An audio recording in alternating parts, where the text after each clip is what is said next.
I think it was Steve Jobs, I can't remember, but there's no solutions, there's only trade-offs. And I think about everything through that lens of like, if I make decision X, what are the Ys, the trade-offs that I'm going to be making if I decide on this decision, knowing that there's no such thing as a perfect solution.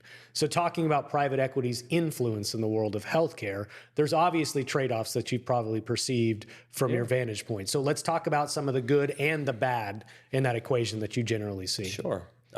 I think a lot of it ties back to, I told you, like it's just the society of capitalism, right? And if you think about private equity for what it really is, it's about driving value. And value in that world is earnings. The opportunistic side of that is, hey, healthcare is a $4 trillion industry. There's a lot of people that think they can go get a piece of that by innovating and solving a problem. Yep. Which is a good thing. Like, I think that's one of the reasons. Definitely, it drives innovation. There's no doubt about that. Drives the margins innovation.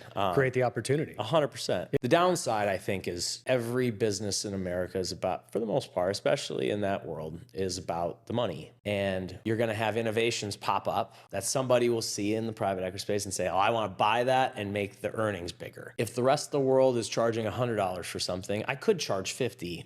But why not charge 90? And it can diminish sometimes. And I think every business faces this. Every innovation that comes up faces it a little bit in our society, is because ultimately every year you're faced with the challenge of, how do I go make our earnings a little bit better? Yeah. And I think that's kind of the pervasive thing when you have an economy and a society that runs on money like we do.